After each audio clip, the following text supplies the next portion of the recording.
As you may have expected, though probably not with the particularly correct prescience, the siege of Area 51 ended disastrously for everyone involved. How do I know? I was of the deluded though determined congregation that stormed the base. Our numbers were minuscule in comparison to those who had pledged their participation online. But still, we rated as a formidable army. Hundreds sprinted collectively in a kind of mutually shared mania. Our speeds, though impressive, did not surpass those of bullets. The guards were posted in a perimeter around the base befitting any other military establishment. They hadn't expected a serious effort, at least not one of our size, and when we approached en masse, bored, inexperienced, and sun-fatigued soldiers snapped to delayed attention as we beleaguered the compound. Some of us were immediately dispatched by on-site deterrents. Buried proximity sensors activated anti-personnel turrets loaded with non-lethal rounds. Bodies fell in clusters, and a sizable portion of our admittedly pitiful army immediately turned back towards their vehicles. Those of us that persisted, determined to uncover the secrets of that legendary base, continued the onslaught, armed with naught but our cameras, makeshift gadgets, and curiosity. I remember leaping over a fallen comrade, his eyes pouring tears as he dabbed delicately with a napkin at a large red mark on his forehead where he had been struck by one of the automated defense system's pellets. The group-borne energy was quickly depleted in the face of the base's efficient weaponry. By the time myself and others reached the actual fence that enclosed the base, the guards had taken up a position of suppression which would have easily been our doom if some of us hadn't anticipated such quick failure before we had even set foot on the actual grounds. No one had brought weapons, so as to avoid being charged with any major felonies, though we had equipped ourselves with various devices which we believed to be inimical to the human psyche.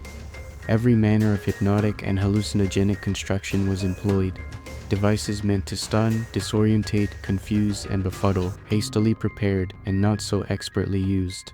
Most of the guards targeted merely laughed, while others seemed to succumb, albeit minimally, to the desired effects. However, this momentary lapse in concentration and formation was all we needed, and our sheer numbers collided with theirs to our favor. Upon breaching the perimeter fence, a great, exultant roar could be heard, as our forces tasted a small yet totally unforeseen victory, and the guards who had been gatekeepers merely stood in disbelief. Though our numbers had been reduced to only a few dozen, we surged through the massive plot of land with as much fervor as before, and dispersed into smaller groups to cover more ground. My group, comprised of those who sought the answers to Roswellian mysteries and hoped to capture images of an extramundane nature, entered a long and seemingly spacious building to the east of the compound. The building's construction suggested use as a hangar for aircraft, and I'm sure you can guess what sort of aircraft we expected to find. More guards were present there, though we dispatched them without issue using our hypnotic gadgetry. Inside, though indeed a hangar, we found only the regular, mundane aerial vehicles of earthen design. We maintained radio contact with the other groups, and to our great disappointment, they reported similar failure in uncovering any extraterrestrial artifacts. Strangely, the group that believed the base housed non-alien, yet equally preternatural objects or presences hadn't reported their findings. My group unanimously agreed that this was troubling due to that group containing the hardiest and most devoted of our congregation. We set out to find the silent detachment, a flame of interest reignited within us. By then our numbers had dwindled to a fraction of what had first entered, most of them having been detained or slain by the armed personnel who saw our ransacking and loitering as troublesome enough to warrant serious retaliation. Gunfire was heard, blood was smelled, and screams were unnervingly cut short all around us. My group came across a duo of rather trigger-happy guards who had just neutralized an entire gang of truth-seekers, and if it hadn't been for the sacrifice of a brave inquisitor, we all would have fallen. He charged at the guards, tackling them to the ground, allowing for us to escape into an unmarked building whose stairs led into the earth. Behind us, we heard struggling and then the report of a rifle. The building stairs led down for a great distance, and though I was never particularly good with determining geographical scale, I am at least certain that our descent measured a mile, perhaps more. Concrete walls and stairs descended interminably, the passageway illumined at intervals by simple bulbs that dangled from chains affixed to the ceiling. We grew weary despite the downward trek, and 2 members fell from exhaustion. When we turned to help them up, they demanded we continue on. Eventually, we arrived at a large metal door with a simple crank serving as a knob. I turned the crank, and after a strenuous effort managed to open the door, which revealed a massive, dimly lit room whose walls were lined with humming machinery. I recognized none of the devices and terminals that littered the room, nor did my companions, and most of what we saw seemed to be of a technological order several years beyond anything of our time. The room was a gallery of super scientific design. In the center of the room was a raised, square black pad, about 12 x 12 feet, slightly bigger than a bedroom, with a metal podium linked to machinery nearby. A sort of lamp hung over the platform, and a network of thick wiring and tubing led from the space into the unlit recesses of the room. Despite the ostensibly inert state of the machinery, we heard and felt a consistent vibration emanate from the construction, a power of some kind that flowed to or from the weird platform. As we circled the thing, examining the various aspects of it which I've related here, we at one point heard gunfire from the stairway we had left, and subsequently the agonized cries of the exhausted couple therein. Our awestruck examinations turned to panicked, frantic searching as we looked for some manner of defense from the attackers or escape from the room. No doors could be found, and the only items capable of being weaponized were several steel chairs placed before the bizarre machinery. Doubting our success against military combatants, I decided to try and make use of the focal pad. I'd seen enough science fiction media to speculate that its use was of a transportive nature. Intuition and common sense allowed me to activate the machine to some degree, and the pad's overhanging lamp glowed hotly above us. Still determined to fight off the guards with chairs, my companions gathered at the door and attempted to bar it with a chair leg, leaving me to operate the machine. After a series of button presses of no particular order, the pad began emitting a low yet powerful hum, and a digital display on the podium began counting down from 30. A small screen to the left of this displayed a series of numbers which obviously pertained to the date, and without needing a second of self-reassurance, I plotted a temporal location considerably before the current date. I practically leapt onto the pad, and just as I felt the vibrations and strange, inexpressible pulsations overcome my body, I saw the door-defending group blown back by some explosive device. What happened next, I cannot accurately describe. There was the sensation of dematerialization, of atomical destruction and subsequent reformation, and then a transference of form not across a physical distance, but through some more abstract, illimitable expanse, as if I were blasted to particles and my constituent debris remained elsewhere among a wholly different sphere of existence. I do not know if it was through time or reality I traveled, if my instantaneous voyage was one of chronological reversal, or if I had been admitted to a reality where the entity resembling myself had not yet embarked on that ill-fated assault. If this is truly my original world, and I've defied the once irreversible current of time, then I can only warn you all of what will happen if you attend that stupid, perilous storm. If the machine's purpose is of an arguably grander nature, and I've been cast into a mirrored realm of my own, then my admonishment still stands. I'm not sure what to make of things. I feel as if I've merely been given a second chance in my own timeline. However, there are certain things which puzzle about this place. Namely, how no one in this realm seems to have heard of the recently declassified lunar compound that our group planned to siege after Area 51, where the secrets of the extinct anti-human lizardmen are rumored to be kept. The Siege of Area 51, Part 2. Despite what had happened during the first raid, I chose to return and hopefully uncover any overlooked secrets, now that I knew there was a method of returning back in time, or at least to another reality in which the raid hadn't yet taken place. This time, the siege went mostly the same. Thousands charged, sprinting as fast as they could manage, arms thrown back so as to achieve speeds far greater than the typical style of running. The automated defense systems spat non-lethal rounds and expelled noxious gases, decimating our numbers and sending fractured groups fleeing away.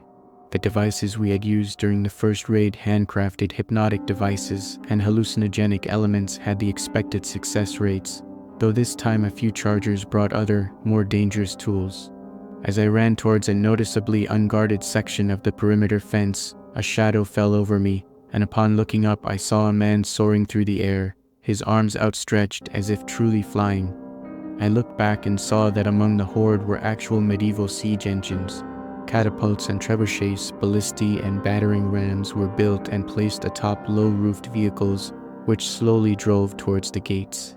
The guards, having spotted the vehicles of war and the wild men launched by them, began assembling in defensive formations and firing upon the vehicles. Despite our reduced numbers, the sheer amount still present thronged about the gates, overwhelming the comparatively small assembly of soldiers, and after suffering only a few casualties and the destruction of one engine, we at last entered the grounds of that enigmatic base. This is where the story differs greatly. The group with which I had splintered during my previous raid was mostly the same, though the two members who had fallen during the stairway descent were not among us this time. In their place was a man dressed in what could best be described as civilian-tier combat gear. It hadn't the tactical aspects that would suggest military issue, but still seemed to be of a functionally useful nature. He hadn't disclosed to us what he held in the various pockets of his attire, but he did assume a position of leadership among us and directed us towards a squat, dome-capped building in the rear of the compound, far away from the building that housed the teleportation device I had used. We sprinted past small skirmishes, narrowly avoiding the unpredictable firing of crazed guards as they tried to combat the deluge of wild truth-seekers. In the chaos of the day, morality seemed to have been abandoned. Despite our lack of arms, the guards fired at non-combative groups, even some who had turned away to flee. Whatever secrets the base kept, they were apparently worth killing for. When we arrived at our destination, the self-assumed leader had us wait in hiding while he attempted to unlock the door, which had a keypad affixed to paneling at its side. As we waited, the six of us, we heard strange sounds echo in the distance, and amidst the smoke and battle-thrown sand currents, I saw strange shapes skulk about, though the specific details of their forms were hidden by the enshrouding plumes. The leader called us back, returned a hacking device of some sort to a pouch at his belt, and together we entered the mysterious building. The interior was brightly lit, and the metallic sheen of the equipment and machinery made me dizzy for a short while before my eyes managed to adjust. Unlike the machinery of the building I had entered during my ill-fated past raid, everything here was recognizable, and their purposes were plainly obvious. Computer terminals and lab equipment mostly. It was a room for scientific study of a specifically biological nature. The objects of study, however, were far from familiar. "Dear God," said someone beside me. "I don't think God had anything to do with the creation of these things," responded our leader. In sophisticated cells thickly glassed and reinforced by even thicker steel were massive, unmistakably alien creatures. There were three, each contained within their own cell. They appeared to be in some sort of stasis, standing erect yet completely still. Three eyes sat deep within a round, noseless face, aligned in a distinctly triangular arrangement above a closed, thin-lipped mouth. There were no discernible ears, and their large heads were hairless.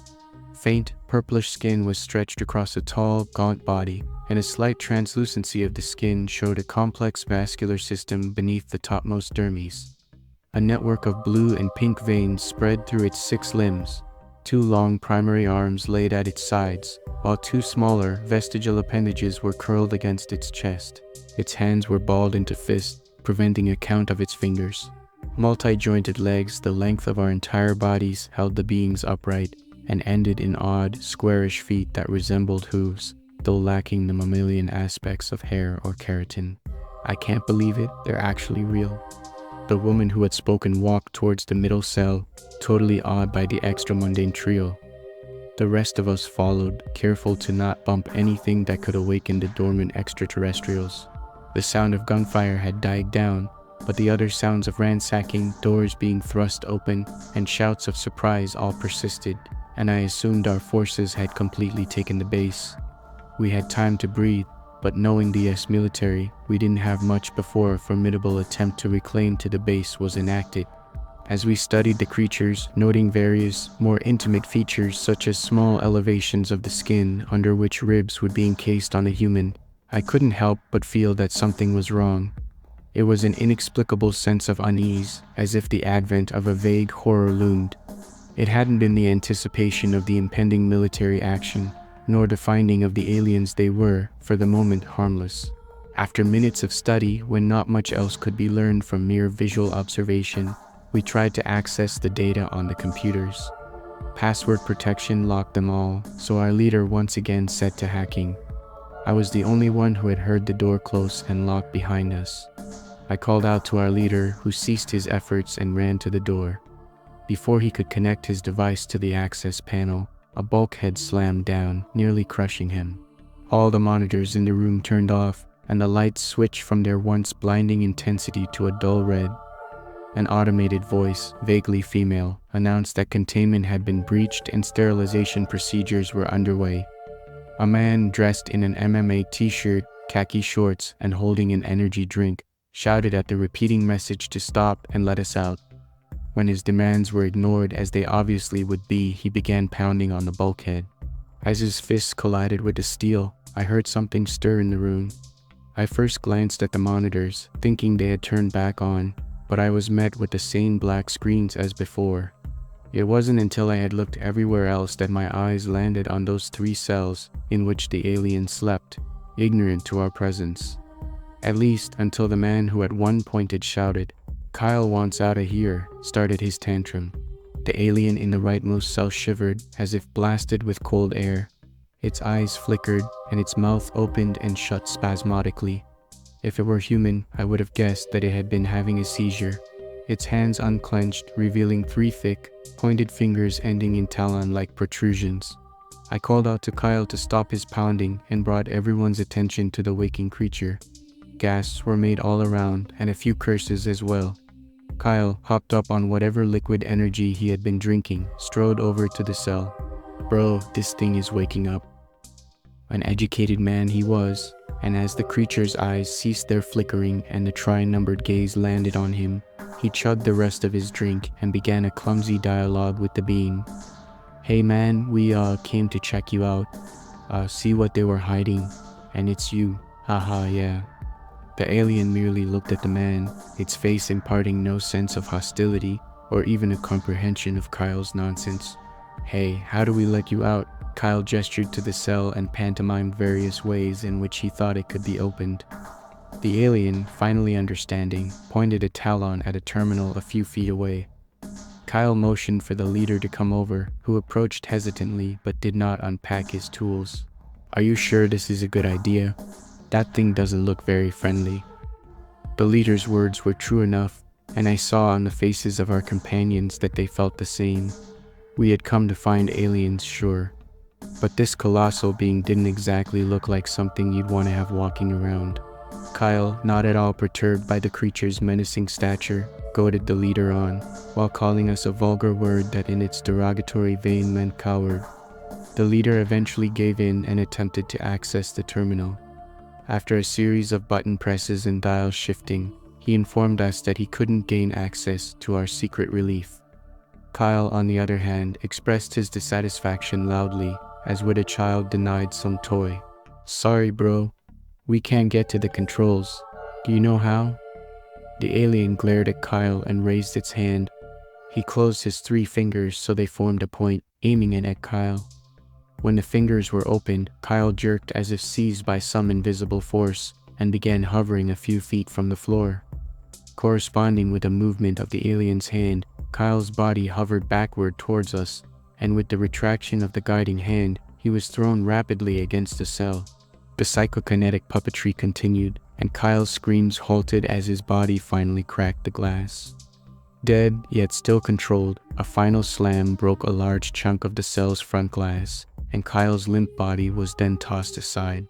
The alien stepped through the bloody threshold, stooping so as to avoid the jagged edges, and observed us with what appeared to be a grin of satisfaction. "Oh shit."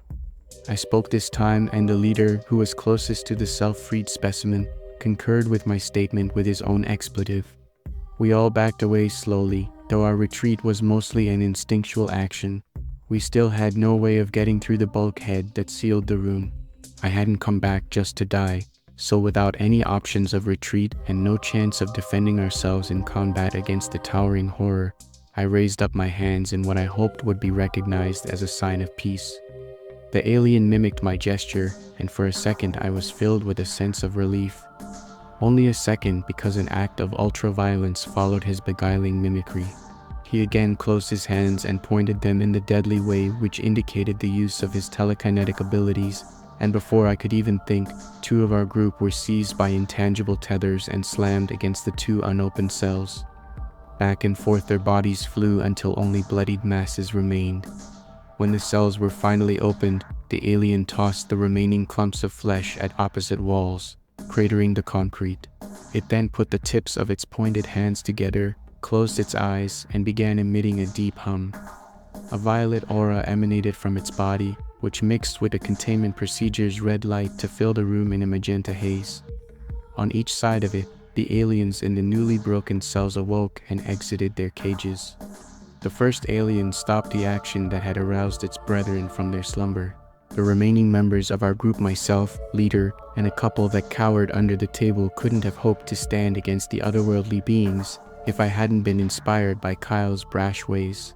I grabbed a metal chair from one of the tables near me, and without voicing my plan, tossed it at the aliens. As I had hoped, it was caught, suspended in mid-air by their powers, and after what I swear was a chuckle, tossed back with astounding force. I barely managed to dodge the projectile, which collided with and destroyed a portion of the wall behind us. Daylight flooded the room. The leader, who had been standing fear-struck the entire time, turned to me in wide-eyed surprise. I shouted at him and the hiding duo to run, and we all sprinted through the hole. As I ran, I made sure to zigzag and turn around corners, hoping that by breaking line of sight, the aliens wouldn't be able to use their abilities on me. I shouted to my companions to do the same, despite my lack of certainty on the tactic. The base was in a state of severe disarray, with various sirens blaring as crowds surged throughout the campus. I saw people running with strange objects that I assumed were alien weaponry, while others rode gleefully atop wheel-less, hovering vehicles of alien design. We had claimed the base and plundered its bounty, but some secrets may not have been worth uncovering. I glanced back and saw that we had not been pursued by the released captives. I tried to warn people of their escape, even grabbing random raiders as they ran by, but no one paid attention and went about their personal businesses. It was total chaos. It was only then that I noticed my companions had all dispersed and I was alone in the madness. Other groups ran by, oblivious to the impending threat, but I didn't want to link up only to be led to some other doom. I decided that this attempt was a complete failure. When the military arrived, if they didn't just start shooting the looters without discretion, they would probably start a battle with the aliens. As cool as it would be to see, I didn't want to be around when bullets and lasers or whatever the alien shot started flying. My only recourse was to go back to use the machine I had stumbled upon during my first siege.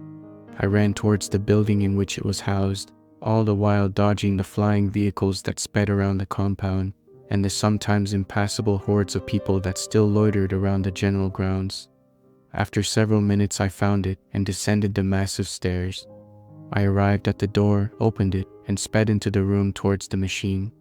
I did the same series of actions that I had done before, and the machine started up with the same vibratory hums and pulsations that I remembered. I stepped on the pad, relieved that the nightmare would soon be over.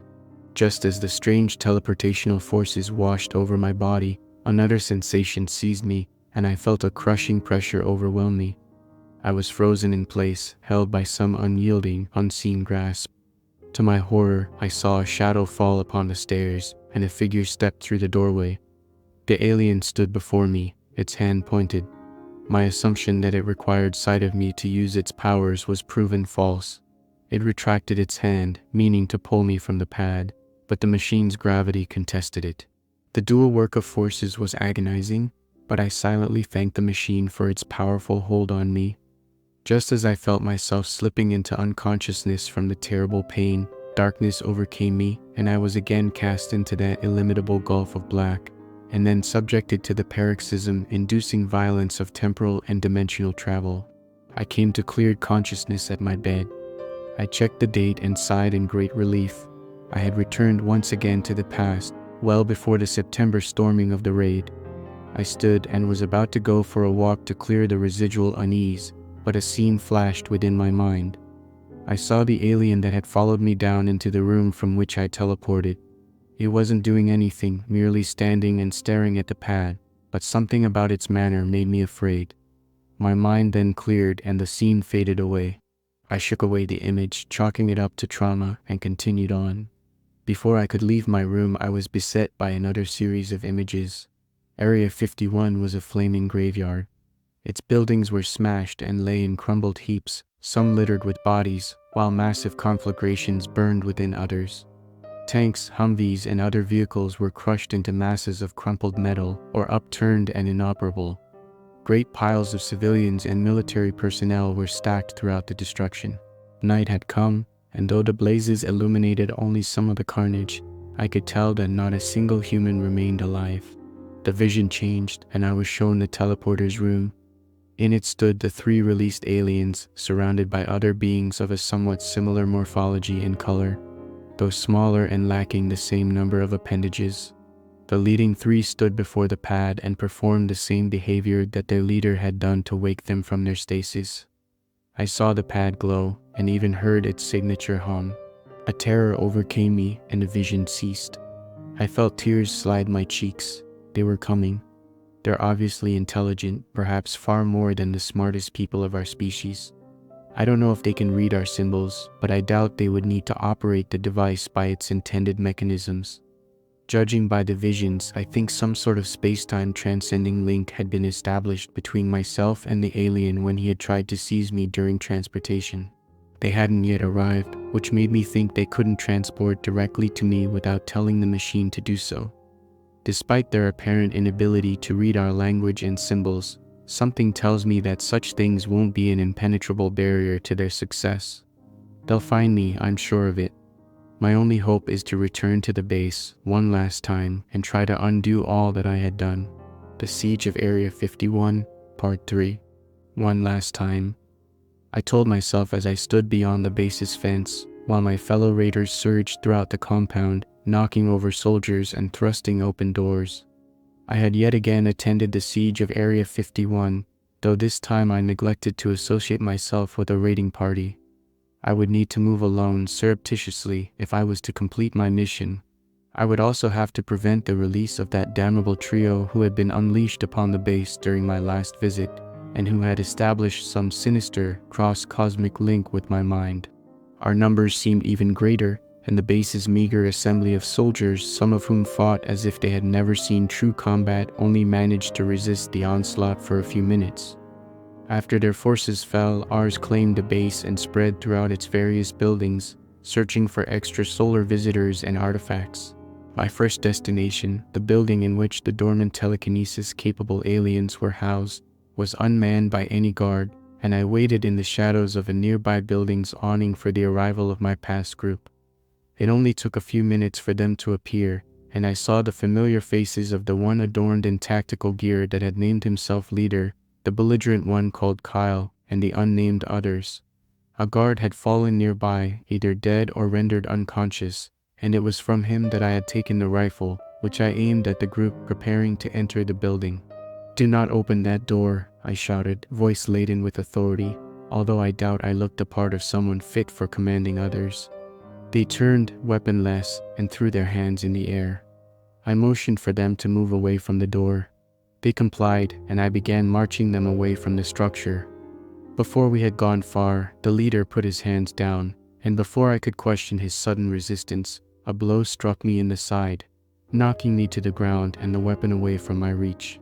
I turned, and before I could focus on my assailant, a boot came down hard on my stomach, and a knee followed, landing on my chest, ejecting the air from my lungs.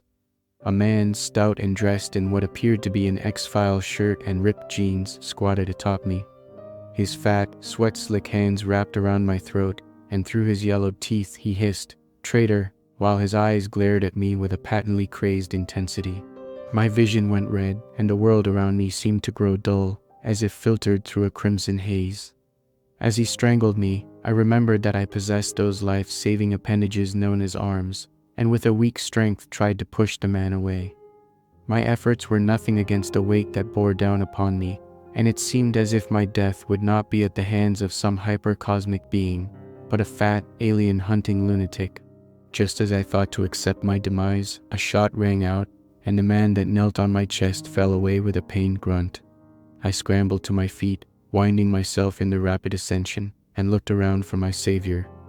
A soldier had his rifle raised, trained not on the shot man who writhed in throes of agony on the ground, but on me, and with a fierce, commanding voice he said, "Leave now, or you'll be next." Before I could even think to protest, he sprinted off to deal with a large commotion to the east, in which several detonations of some kind had gone off. Ignoring his orders, I scooped up the rifle and sprinted towards the building. The door was open, yet the inner door had been locked, and I surmised that the group had already entered. I banged on the door, demanding they leave the contained creatures alone and exit the building, but they either did not hear my shouting or chose to ignore it. I considered firing at the access panel, hoping it would somehow override the system and allow me passage, but before I could discharge a shot, I heard a heavy thud, and an automated voice announced the initiation of containment protocols. The bulkhead had descended and the room was totally locked. I swore and exited the building. I knew the series of events that would be shortly underway, and without my presence there to facilitate their escape, those within would surely die some gruesome death at the hands of the freed aliens. There was nothing I could do from outside, and I hadn't come all this way just to restart yet again by means of the time teleportation machine. I needed to find another way to end the madness, regardless of what it cost me. I ran to a sort of courtyard in which several hundreds of the invaders had convened, and pushed by as they shared information and made plans of action to besiege buildings in which guards had fortified themselves. I ignored most of what had been said and kept my head down so as to avoid drawing attention to myself, should someone recognize me as the girl who turned a gun on her own side. As I passed through the throng, I heard a piece of information that made me stop in place and listened intently.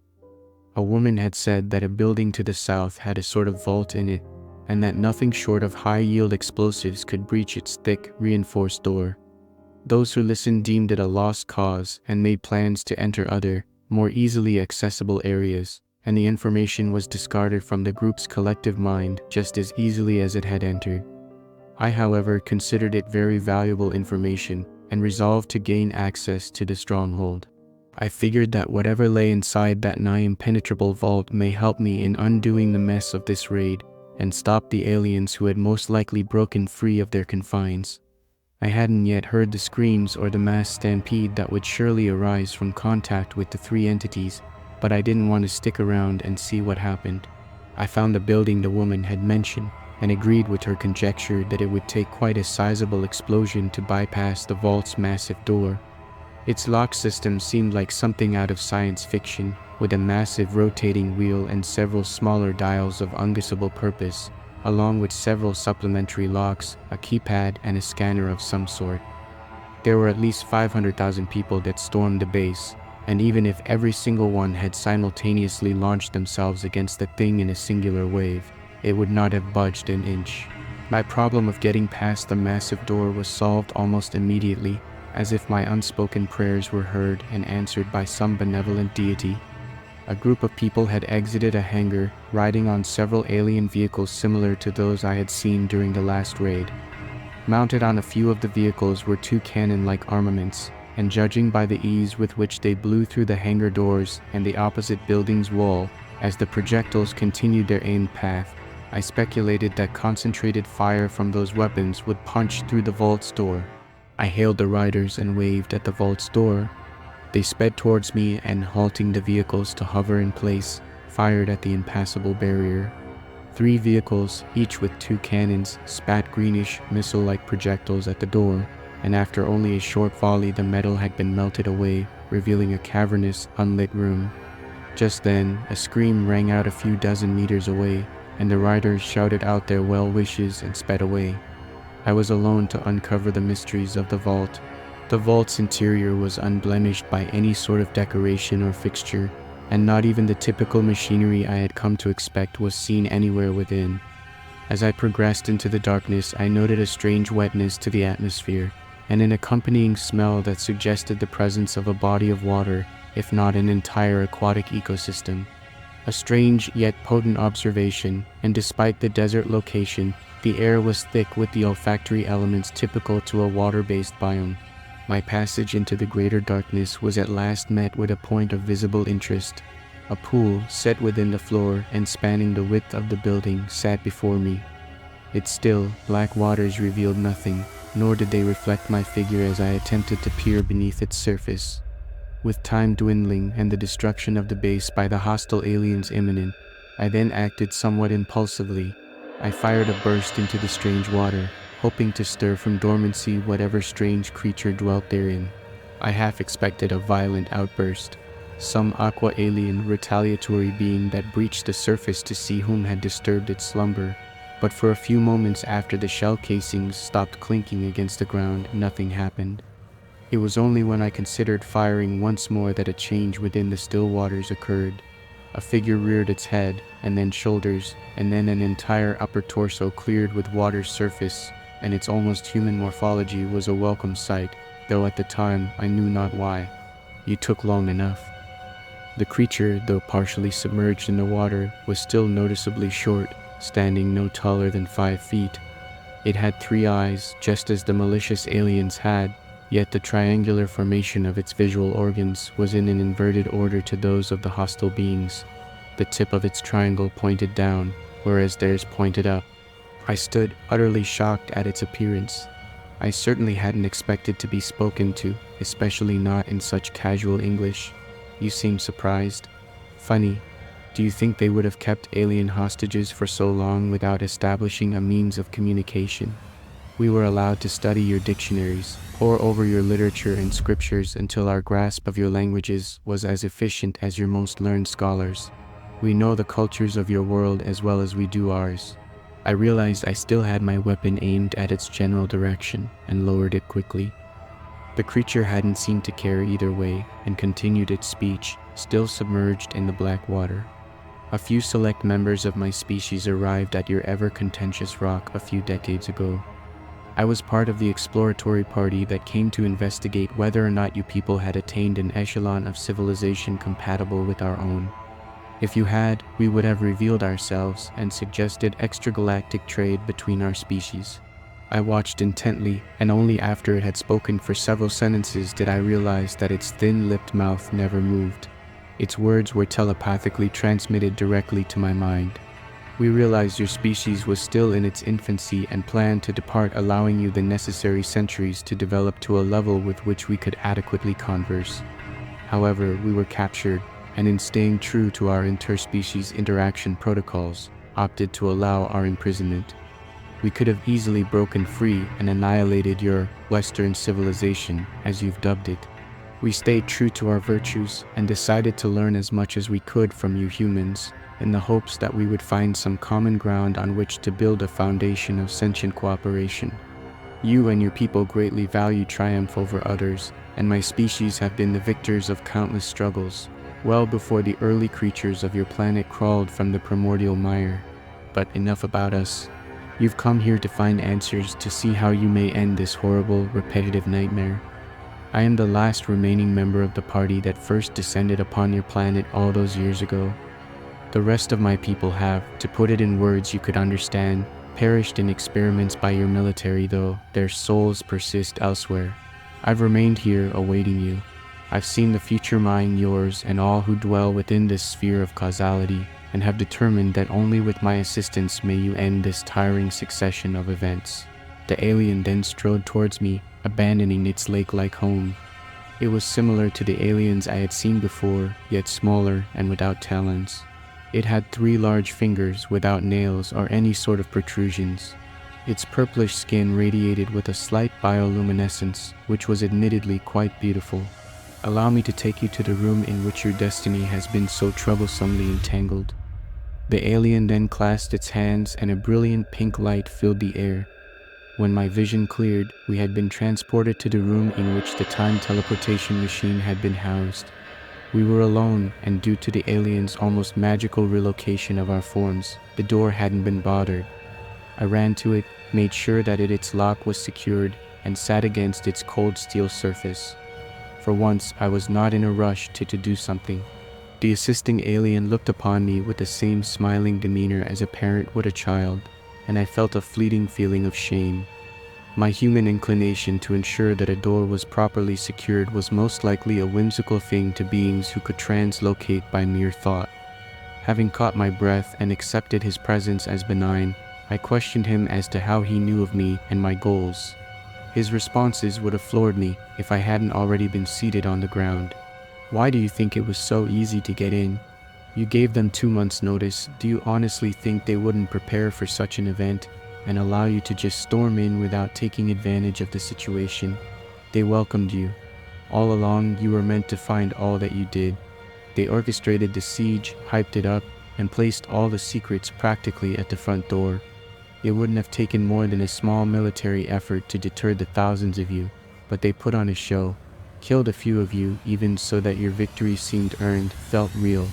It was all an experiment. They bioengineered those things that have latched onto your mind. When we were first captured, they extracted our DNA, tweaked it, weaponized it, and created those towering monsters, even providing them with the telekinetic abilities exclusive to my species. And decades after stabilizing their creations, you all were the first combat test. The teleportation machine, as you've called it, is what they've dubbed a reality splitter.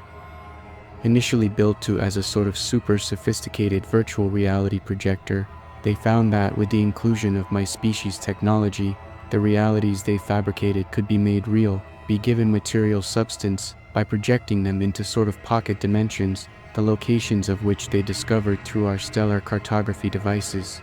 You left your original timeline to use your own terminology and have been bouncing through duplicates, microcosms of your world, where events, people, and this base are as real as anything else. Essentially, each time you activate the machine, you are creating a new domain and populating it with live clones of everyone here. Even derivative reality splitters, though the one in your world is still the master device. Your government has created a world engine, and to every born world, you are God. Using the data of these not-so-unreal simulations, the government will perfect their experiments and use them as a spearhead for all offensive military operations. Imagine a world in which those creatures exist, your world, and the chaos that would follow. Once strong enough, smart enough, they could raise entire cities, destabilize entire civilizations in days. I'm not sure how many simulations the military expects or needs, but in just the second one, the creatures had destroyed this entire base and established a cognitive link with you that stretched through dimensions. They have proven themselves to be reality warpers. My question for you is, what will you do now, knowing this? The only way to stop this nightmare is to return to your true timeline. I can show you how, and how to collapse all the others, thus destroying them entirely. You must then destroy the true base, killing the creatures, soldiers, and achieving the destruction of this machine. It's genocide of an unprecedented scale, but if you don't act, if you simply let things play out, those abominations will eventually cast aside your government's flimsy control of them and annihilate your species. I'm sure of it. Time seemed to pause. I was at a total loss for words after the alien's exposition, and if it had been spoken by anyone other than this undeniably extraterrestrial entity, I would have laughed in their face. As I digested the information, I came to realize that a worry had grew within my core. Not for myself, nor for the countless sub-creations which must be destroyed if I hope to end the cycle, but for this creature before me who had allowed himself to remain captive for nearly a century. If what he said was true, his consciousness and all its derivatives that existed in the worlds created by the world engine would be eradicated. If I understood the convoluted machinations of the confounding machine. As if sensing my thoughts, the alien spoke. I have been dead for centuries in thousands of realities and have yet to be born in countless others. The entity that I am and the species from which I hail are eternal and as essential to this universe as the very atoms of which you are composed. I could not die truly, even if I wanted to. Go, now. Be free of this dreadful causation. The alien held out a hand towards me, as if pushing some invisible force, and before I could respond to its statement of immortality, I felt myself thrown through the immaterial sections of ultra-reality that separated my origin from its subsequent clones. Depth-less voids yawned before me and were subsequently left in an immeasurable distance as I sped through the higher cosmos, propelled by the forces of my newly acquired alien companion. After a while, I found myself back at the base, in the room of the teleporter. I knew it to be my own reality, the original place from which I had traveled, and resolved to complete the mission laid out by my otherworldly guide. It took a few minutes of fiddling with the machine's controls to find out how to permanently collapse the realities I had foolishly created. With a hesitation born of empathy, I delayed in approving their destruction. I had created thinking, feeling beings, entire worlds, and wondered if I could truly live with the utter obliteration of uncountable lives. It was only after the alien's words had echoed in my head, as I stood before the control panel, that I resolved to finish what I had started. If I had relented, a multiverse's worth of lives would have been subjected to the terror of those experimental creatures. I activated the termination sequence and ascended the stairs that led up to the upper grounds of the base. I then input the necessary commands to initiate the device's self-destruction protocol, which in theory could obliterate the entire base. I gave myself 10 minutes before activation, and in that time frame I've recorded this message and using the machine one last time passed it through a linear, non-divergent tunnel of space-time, which hopefully ends in the past of my respective timeline. I'm sorry for all the trouble I've caused, the lives I've sacrificed during my selfish invasion of this base. To whomever receives this, forgive me. Do not participate in the raid if its effort should ever come up again, or if somehow the base survives the destruction I've meant to inflict upon it. If I fail and the base continues to exist, rise up. They can't stop all of us, and it will surely take every last person who has pledged their participation to stop the evil our military has created.